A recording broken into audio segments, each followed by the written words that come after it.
What's up, everyone? Long-lasting Linguini here, and today I'm coming at you with a Rivals of Aether 2 video. I just want to introduce myself. This is a new channel. I'm gonna do all my videos non-scripted, just talking, flowing with everything, and yeah, basically, I think Clairen's really good this patch. This is the patch right after absa comes out, and the character's just busted. Clairen's so good at juggling, combo game's insane. Recovery is some of the best in the game. Good on basically every stage except Fire Capital. Uh, so this character is very, very strong right now, especially with Rano and Zetter getting a little bit nerfed. It does help the character out a lot. Um, so let's begin. I'm actually gonna start off with Rano. Uh, I think Rano's pretty even at the moment, if not slightly winning.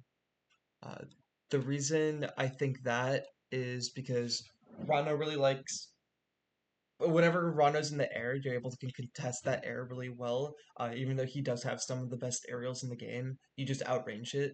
So forward air, nair, up air, down air. Whenever Rano's trying to land, you're really good at kind of catching that.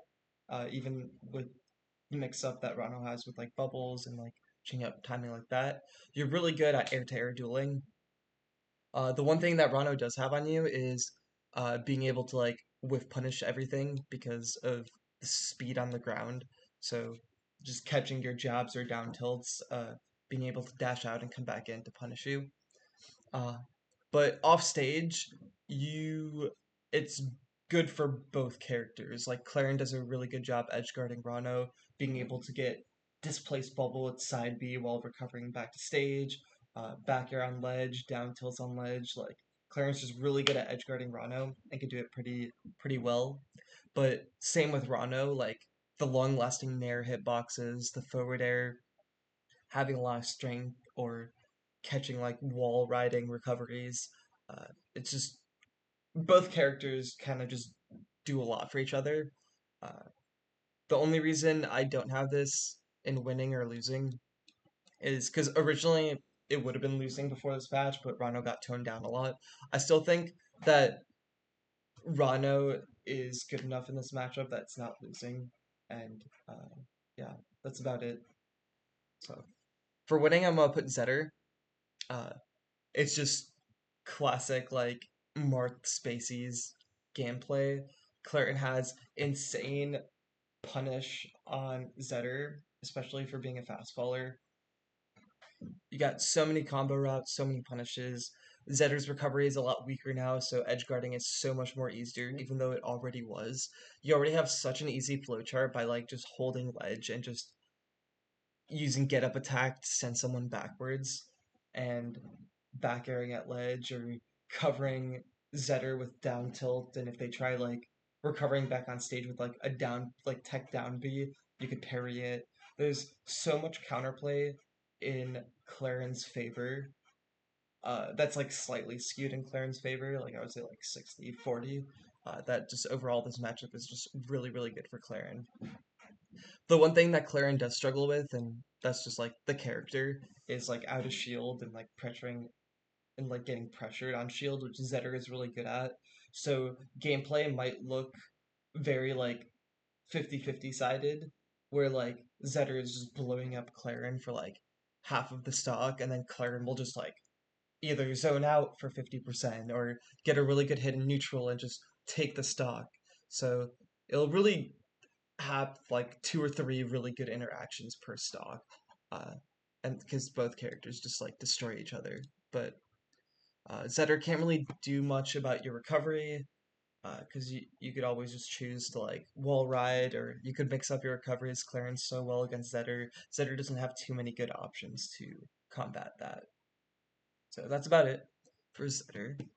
Next, I have Fleet. I really want to put Fleet in losing. Uh, but I'm gonna put it in winning but losing in bracket.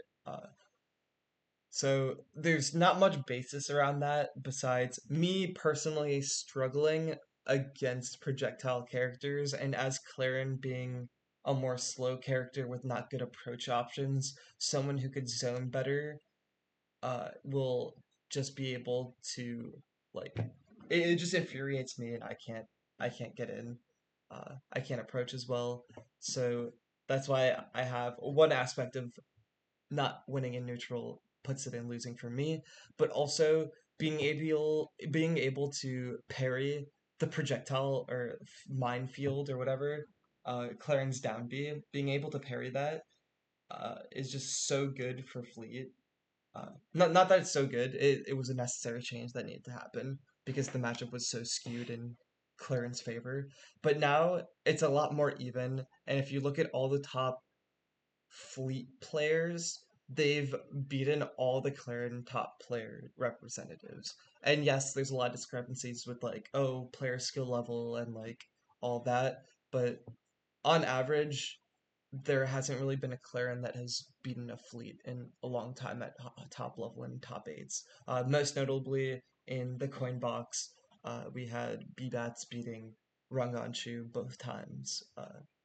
In winners finals and losers finals, and then we had Mystery Soul also, I think, beating Ranganshu or someone else in grand finals of a different tournament. So that's why I have it as winning, but in bracket it feels more losing because Fleet has better boxing tools than Claren does, so you're winning in those like scrambled box situations, and then you're also winning in that long range neutral game because of the projectiles and Claren having a hard time getting in. So you're really just winning at that mid range, it feels. Uh, so that's why it feels like losing. But again, you do win overall air to air. That's Clarence' strength, and you do a decent job, just edge guarding as well, just with your big hitboxes. So Craig, and Blocks are both very biased matchups for me because they're the two characters I struggle with the most. I actually play Maple into those matchups instead of Claren, just because I struggle a bunch. Uh, I'm gonna put Crag in winning, or in bracket losing, just because big body characters are so oppressive in tournament where like it just takes one or two interactions and then you lose stock like that. Because yes, theoretically, like you win this matchup all the time, but you're not going to be playing perfect. It's very hard to play perfect. So in a real life scenario, real bracket, uh, it's not going to play out like that. Claren has so many extended combos on Crag, which is really helpful for the matchup. But Crag being able to box and mash on top of you just feels so oppressive, on top of him being so hard to kill compared to the rest of the cast. And that's one of Claren's weaknesses is by not hitting those kill setups or them falling out of range, you really do struggle to kill compared to most of the cast. Uh, so you you have Crag there. Next, I have Lux is losing. Might be controversial, but I think Claren hard loses this matchup. Again, very biased because I struggle against Loxodon, and hopefully there's someone who lets me know how to figure out this matchup. But you get outzoned, you get outranged, and you die at 60. So I'm not sure what to do. Uh, Also, it's very hard to combo because you don't even have the combo tool because Lux is just like a lightweight, I guess. Not a lightweight, but like he's a floaty, so you have that going for you. So combo racking up percent can be a little bit difficult. Finding like that big opening, getting over jab, which outranges like everything, forward tilt that outranges everything, having the projectile with like just threatening you like in air. There's just so much that he has over Claren on top of being able to kill Claren and edgeguard Claren very well. Uh, Even though Claren can edgeguard Locks very well, but yeah. I have him in losing. I think it's the only matchup that Clarence loses. Spoiler alert, but I think Claren does really well against most of the cast. So, Maple I have in winning. You have insane combo weight, predictable recovery. Lily is basically a non-essential in the Claren matchup because Claren has the down B. And yeah, like you could reflect it, but the Lily's still gotta go away. whatever. You also have, yeah, like you're beating them in air to airs. Grounded game is like really only what Maple could do, but you have really good answers with like down tilt and jab. So overall, I think this matchup is really good uh, for Claren. Raster, I also have winning for Claren. Raster, you're just beating in the air to air. You have so much more range. You kill very early. Yeah, it's just a hard matchup for Raster. You could edgeguard Raster, even though Raster has like one of the best recoveries in the game. You could play passive. You could kind of aggress on Raster's shield as well. Raster has a hard time landing on you, even though they have like a lot of mix-ups, but you have such big hitboxes that you could like juggle and hold them up for a while. Uh, Orcane, might have as losing. Orcane's really weird because initially when the game dropped, I would have put them in winning. Uh, then this patch, Orcane is so good that like I was thinking even putting them in losing, but I don't have very much matchup experience in this like for this character. I don't really run into a lot of Orcanes online, so I don't have that much of an opinion on this. Also, I haven't seen many matchups of Orcane versus Claren, so uh, I I haven't seen any videos. I haven't seen the counterplay. I know that as a player, I really enjoy edgeguarding, and Orcane you can't really edgeguard, and they kind of fixed like the down tilting at ledge scenario that Claren had on Orcane that was just so oppressive early on. So Orcane doesn't get edgeguard at all. Orcane's really heavy, which is bad for Claren. Even though Orcane is a really good combo weight, Orcane also just mashes on your shield or could play passive, which is kind of really difficult for Claren. Uh, so there's just both like Orcane's just kind of very oppressive this match. That's all I could say. But given the combo weight, given the juggle potential, and I think Claren wins most of the neutral interactions, I would put it in even because it offsets the not being able to kill, not being able to edge guard, um, and that yeah, that's about it. But Orcane is able to really exploit Claren's weakness off stage, both by edgeguarding Claren and by not getting edgeguarded themselves. So that's really good for Orcane in this matchup as well. For absa, I was winning. This is such a new character that like it's really hard to tell, but you kind of just win air to air. absa doesn't have that many good out of shield, so you actually can approach and not get zoned out too badly. And it's really telegraphed to parry all of absa's like kind of zoning tools. So it's not as bad as like air like projectile spam from like Fleet. Absas are very easy to manage because you got like F tilt, which has to come after a first hit of forward tilt, because it's forward tilt 2, that's the projectile, and then Cloud, Absa's standing still. So it's and you can move and like run into it if you think they're gonna undershoot it and parry. There's a lot of counterplay. It's a lot easier to counterplay compared to Fleet, in my opinion. Also, you kill Absa super early, like absurdly early. I think Tipper back air kills at like 120, so Claren doesn't even struggle to kill. And the comboing's like pretty good too, because Absa's double jump is like a lot slower. Next, I have Edalis in winning. Uh, Edalis is a character that you think would be bad for Claren, and it especially was in Rivals 1, but you actually don't struggle too bad against Edalis because your recovery is good, so you're not really threatened off stage.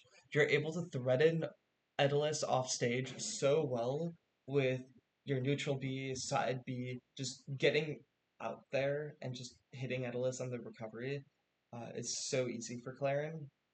On top of that, you could even charge neutral B like on stage if you think they're gonna overshoot it. Uh, you got your down B reflector if they're coming down with like any icicles. You can kind of just sit and shield and let like Ellis attack you and then like counterplay that way. Uh, you like it's really hard for Edelus to get in, and it's so easy for you to keep Edelus out.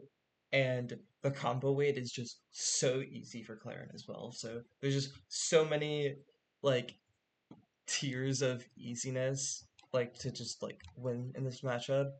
Uh, you still get like big bodied, where like yeah they need like two or three interactions to win. Uh, but that's okay when you're everything's so skewed in your favor. Um, So last is Olympia. I was originally gonna put Olympia in winning, but I think I'm gonna put her in even for now. Olympia is really tricky because she's that character that could just like win that one time in neutral and just zero to death you and you just die. But at the same time, they could just fall off the stage, get back aired once, and die themselves. So you're really good at edge guarding Olympia. Plus, you have a lot of multi hits. Get rid of her down B like armor. So you have a lot of good things going for you in neutral. Uh, the hard part is Claren doesn't really have any combos below 50 or like 40%. So you have to win neutral like 4 or 5 times before you're able to get a lot of big hits in. Once Olympia is above like 50, 60%, you basically could just combo her to death. Uh, so that's really good for you, but it creates this like two scenarios where Olympia is really good at like the early on percent versus Claren, but at the when they're both at higher percent, it's so much more Claren favored compared to Olympia. So it's really who is winning those interactions. Um, and yeah, that's it for my matchup chart. I'm gonna be coming out with other videos for Rivals of Aether. I'm gonna be doing uh probably a state like a character stage list for Claren, like what stages are best for Claren next. And then I might have like some random videos like for like Smash Bros, I'm thinking of doing a subspace emissary tier list, like aura farming tier list video, because I think that would be pretty funny. So yeah, that's it for today. Thank you all for watching, and see ya.